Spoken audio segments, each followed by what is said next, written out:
Welcome back. Visakha నగరంలో ఓ travels యజమాని వద్ద రివాల్వర్ పిస్టల్ గుర్తించినట్లు పోలీసులు తెలిపారు. శ్రీకృష్ణ ట్రావెల్ ఆఫీస్లో శివనాగరాజు అనే వ్యక్తి పనిచేస్తున్నారు. జార్ఖండ్ నుంచి వచ్చిన వ్యక్తి ఏడాది క్రితం బెంగళూరుకి టికెట్ బుక్ చేసుకున్నారు. మధ్య మత్తులో జార్ఖండ్ నుంచి వచ్చిన వ్యక్తి అనుమానాస్పదంగా సంచరిస్తూ ఉండగా శివనాగరాజు అనే వ్యక్తి ఏంటి సంగతి అని అడగగా అతను భయంతో అక్కడి నుంచి పారిపోయాడు. పారిపోతున్న క్రమంలో బ్యాగ్లో నుంచి 2 తుపాకీలు పడిపోయాయి.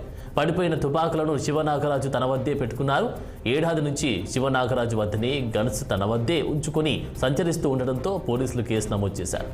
ఘటనపై దర్యాప్తు చేపట్టారు. మరోవైపు విశాఖ నగరంలో భారీగా సిగరెట్లు పెట్టుకున్నట్లు జాయింట్ సిపి ఫకీరప్ప తెలిపారు.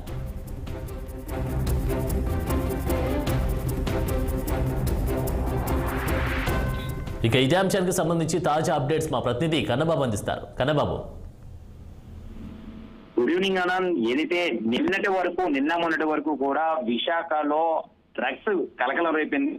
భారతదేశంలోనే అత్యంత విలువైనటువంటి మాదక ద్రవ్యాలు అత్యంత అంటే సుమారుగా 2500 కిలోల మాదక ద్రవ్యాలు విశాఖలో కలకలం రేపాయి. అయితే ఈ యొక్క వేడి ఇంకా తగ్గక ముందే విశాఖలో తుపాకీలు హల్చల్ చేస్తున్నాయి. అంటే విశాఖ నగరం ప్రశాంతంగా ఉన్నటువంటి విశాఖ నగరం ఎటువైపు ప్రయాణం చేస్తుంది? అసలు నిన్నటి వరకు గంజాయి వరకు పరిమితమైనటువంటి విశాఖ ఒక్కసారిగా డ్రగ్స్ వైపు వెళ్ళడం, ఇప్పుడు చూస్తే విశాఖలో తుపాకీలు హల్చల్ చేయడం, అసలు విశాఖ ప్రజలు అంతా కూడా భయాందోళన గురవుతున్నటువంటి పరిస్థితి కనబడుతుంది. అయితే వీళ్ళంతా కూడా అసలు ఎవరికి ఇవన్నీ సప్లై చేయడానికి విశాఖకు వేదిక అయ్యింది, అసలు ఎవరు వీటన్నిటిని సప్లై చేస్తున్నారనే విషయంపై ఇప్పటికే సిబిఐ అధికారులు అయితే ఎంక్వైరీ చేస్తున్నటువంటి పరిస్థితి అయితే ఉంది. సిబిఐ సోదాల్లో అనేక విషయాలు బయటపడుతున్నటువంటి పరిస్థితి ఉంది.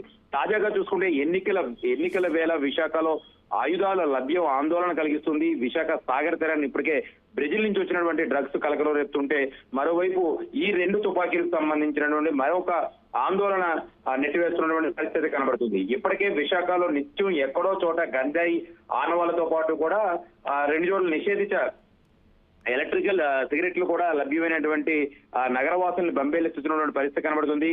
తాజాగా ఓ గుర్తు తెలియని వ్యక్తి తుపాకీల ప్యాకెట్లతో రోడ్డుపై పడేసి వెళ్లిపోవడం, ఈ ఘటన కొంత కూడా మరింత ఆందోళన కలిగిస్తున్నటువంటి పరిస్థితి కనబడుతుంది. పోలీసులు తెలిపినటువంటి వివరాలు చూసుకుంటే కనుక ఏవైతే రామా టాకీస్ లో శ్రీకృష్ణ ట్రావెల్స్ ప్రతినిధికి సంబంధించినటువంటి ఒక ప్రతినిధి వద్ద తుపాకీలు ఉన్నట్లు ఈ నెల 23న 3 టౌన్ పోలీసులకు సమాచారం అందింది. దీంతో CI Pathasari, task force CI Malleswararao, ఎస్ఐలు సంతోష్ కుమార్, హెచ్ఐసి వీళ్ళంతా కలిపి కొంత ఎవరైతే ఈ తుపాకీలతో అనుమానంగా కనిపించినటువంటి వ్యక్తి ఎవరైతే ఉన్నారో వీళ్ళంతా అంటే మరో 2 సిబ్బందితో కలిసి ఈ దాడి చేసినటువంటి పరిస్థితి కనబడుతుంది.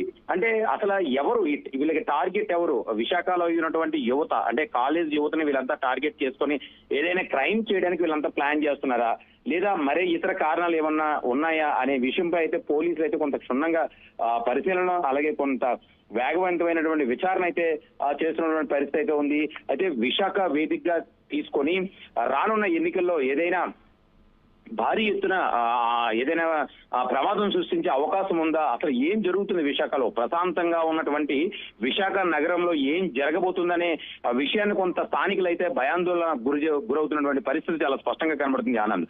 దీనిపై పోలీసులు నిఘా అయితే పెంచాలి.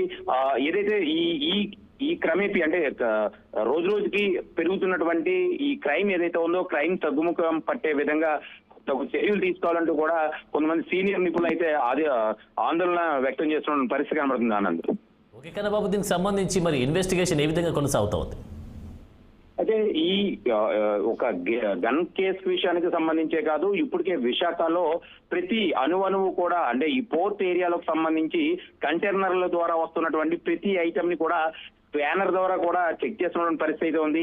అయితే ఈ స్కానర్లు పనిచేస్తున్నాయా లేదా అనే అనుమానాలు కూడా తలెత్తుతున్నటువంటి పరిస్థితి కనబడుతుంది. ఎందుకంటే కొన్ని 25,000 టన్నుల కేజీల కొకైన్ మాదక ద్రవ్యాలు విశాఖకి ఎలా తరలివచ్చాయనేది ఒక పక్క అయితే, ఇలాంటి అంటే ప్రతి చోట ఇప్పటికే విశాఖనే కాదు రాష్ట్ర వ్యాప్తంగా జరుగుతున్నటువంటి సార్వత్రిక ఎన్నికల దృష్టిలో పెట్టుకొని ఇప్పటికే చెక్ పోస్టులు అయితే ఏర్పాటు చేసినటువంటి పరిస్థితి అయితే ఉంది.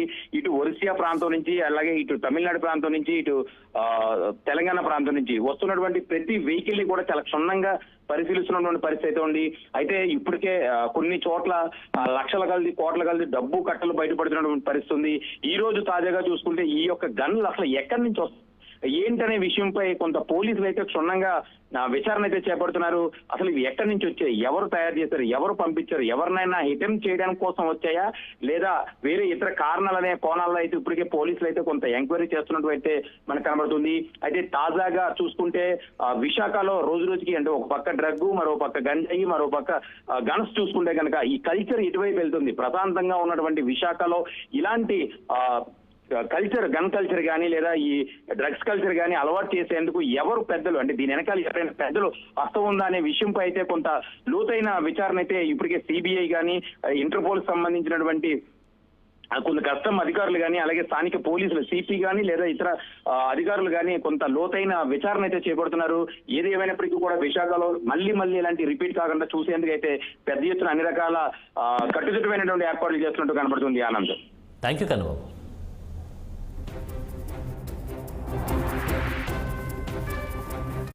ప్రొడక్షన్ చేయడం అంటే దీన్ని ప్రొడక్షన్ చేయడం కానీ import, export, then storage, sale, so everything is prohibited under this act. So ఈ యొక్క నిర్బంధిత వస్తువుని కలిగి ఉన్న ఇద్దరు వ్యక్తుల్ని మన టాస్క్ ఫోర్స్ పోలీసులకి రాబడిన సమాచారం మేరకు ముఖ్యంగా మొదటి వ్యక్తులు సన్నీ కర్ణాని ఆపు మీరా కలెక్షన్స్ షాప్ విశాఖపట్నం, రెండో వ్యక్తి Habib Khan son of Tanab Khan Dejavu readymade cloth shop Daspalla hills Visakhapatnam. ఈ రెండు షాప్స్ ముఖ్యంగా Sunny Karnani Meera collection shop Visakhapatnam, Habib Khan Dejavu readymade cloth shop Daspalla hills Visakhapatnam, ఈ రెండు షాప్స్లు అనధికృతంగా ఈ సిగరెట్ ఉంచి ఈ సిగరెట్ని అమ్ముతూ ముఖ్యంగా యువతలకి ఒక మాదక ద్రవ్యం ఇది. ఈ సిగరెట్ ఎలా పనిచేస్తుంది ఏంటి అనేది తర్వాత చెప్తాము.